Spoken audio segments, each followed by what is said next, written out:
운동을 하다가 화내다가 노래 부르다가 아침에 이렇게 숙이면서 세수하다가 누가 망치로 그냥 팍 뒤에서 한 대 때렸다고 하시더라고요.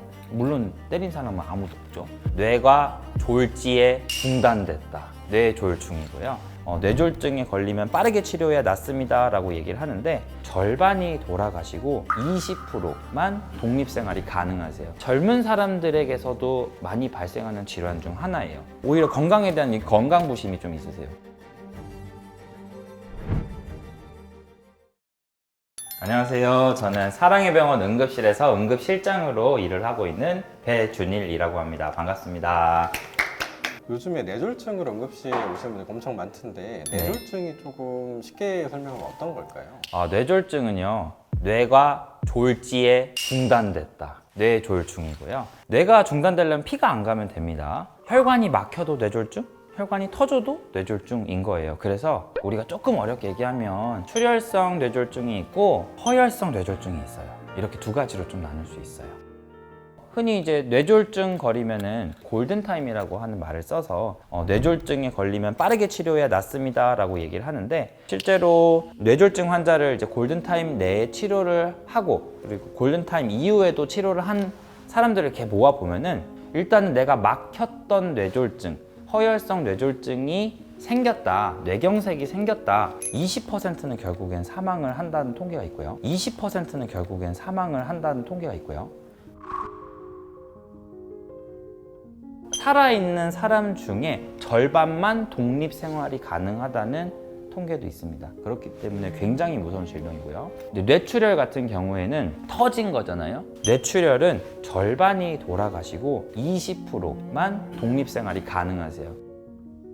기억나는 사례는 막힌 거는 대부분 나이가 좀 많은 분들이 많고요. 그리고 터진 거는 의외로 나이 많은 사람이 있지만 젊은 사람들에게서도 많이 발생하는 질환 중 하나예요.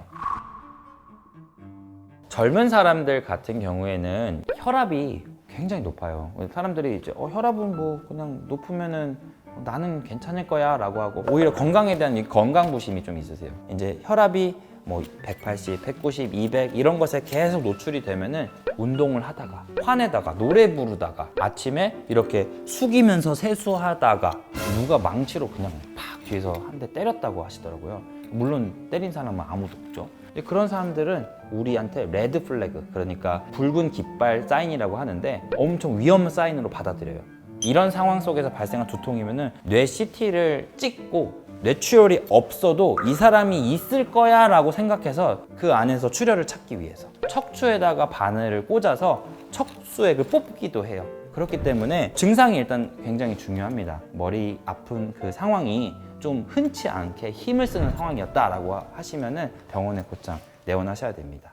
그 뇌졸중의 대표적인 증상 같은 게 어떤 게 좀 있을까요? 뇌졸중의 증상은 너무나도 다양해요. 손, 발이 갑자기 안 움직여요. 힘이 빠져요. 컵을 잡았는데 놓쳐요. 다 뇌졸중 증상이고요. 뇌경색이나 뇌출혈이나 뇌에 이제 신호 장애가 오면은 신호가 전깃줄이 갔다 끊겼다 할 거 아니에요. 그러니까 손이 툭툭툭 떨어지는데 이걸 보상하려고 이렇게 올리면서 손 떨림이 있을 수가 있거든요. 물론 이제 파킨슨병이나 알츠하이머, 단순 치매로도 본태성 떨림으로도 떨릴 수는 있는데요. 갑자기 떨림 증상이 없던 사람이 떨림이 발생하기 시작했다? 그러면 뇌졸중을 반드시 의심해야 됩니다. 이렇게 시야를 보면은 넓게 다 보이잖아요. 한 요 정도까지 보이는 것 같아요. 저도 지금 요 정도까지 이렇게. 그런데 이 일부가 안 보이는 거죠. 네, 그런 시야 장애도 포함이 되고요. 보이긴 보여요. 보이는데 물체가 자꾸 이렇게 겹쳐서 보이는 거죠. 네, 홀로그램 뭐 그런 거 보듯이 겹쳐서 보이는 그런 복시 증상인 시야 증상도 그 증상 중에 하나라고 볼 수 있어요. 건망증도 마찬가지로 뇌졸중의 증상일 수가 있는데요. 근데 그거 말고도 뇌졸중의 전조 증상으로 증상이 일어났다가 좋아지는 것을 일과성 허혈 장애라고 우리가 칭합니다. 영어로는 TIA라고 하고요. 예를 들면 방금 전까지 분명히 물컵을 들 힘이 없었는데 한 1분 정도 지나니까 다시 힘이 생긴 거예요.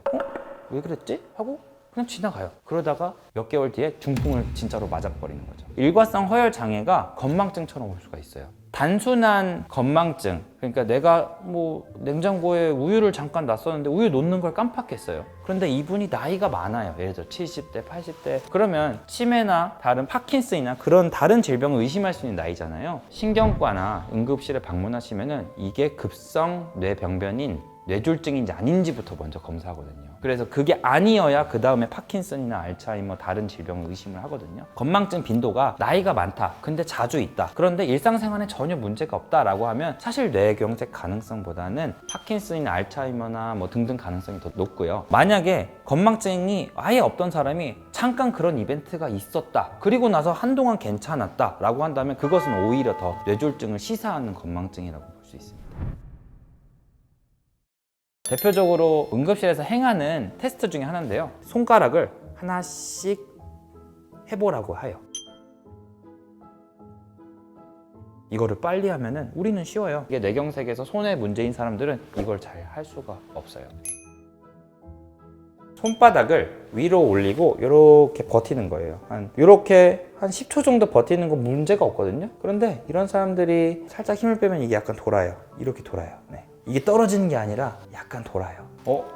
왜 내가 이거를 잘 못 버티지? 한다면은 요것들이 이제 뇌졸중을 좀 경고하는 그런 신호가 될 수가 있겠고요. 손에 뇌경색이 오면은 평형 감각이 쭉 떨어져요. 한 줄로 이렇게 줄을 따라서 걸을 때 한쪽으로 픽 자꾸 쓰러지려는 경향을 보여요. 이분들을 테스트를 해보면은 뭐 왼쪽이든 오른쪽이든 어떤 특정한 쪽으로 자꾸 뭔가 쓰러지려고 하거든요. 예를 들면은 그냥 제가 운동신경이 없는 사람이에요. 저 같은 사람이 뭐 줄을 걸으라고 하면 왼쪽으로도 넘어졌다가 오른쪽으로도 넘어졌다가 분명히 그럴 거거든요. 그런데 실제로 어떤 뇌병변이 왼쪽에 있는 사람들은 예를 들면 이제 왼쪽으로만 계속 넘어지는 거죠. 왼쪽으로만 손을 잘 뭔가 못 쓰는 거죠. 이쪽으로는 뭔가 이런 빨대도 잘 잡고 이쪽 손으로는 빨대를 잘 못 잡고 균형 감각이 떨어지면 그것은 반드시 뇌졸중 검사해야 됩니다. 이상 감각, 그러니까 이렇게 만졌는데 뭔가 남의 살 같아.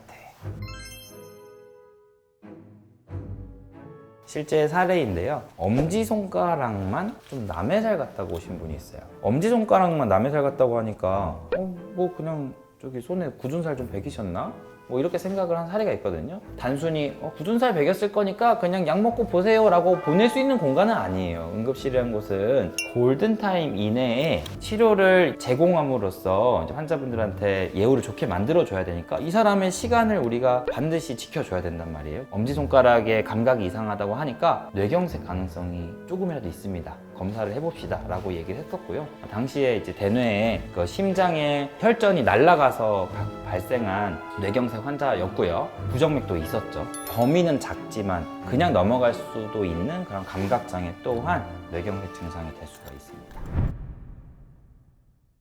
요즘에는 이제 MRI가 급여화가 돼가지고 생각보다 여러분들이 안 비싸요. 여러분들이 이제 MRI 비용이 부담이 돼서 너무 검사를 주저한다면은 MRI가 그렇게 비싸지 않으니까 응급실로 오셔서 촬영하시는 게 좋을 것 같습니다.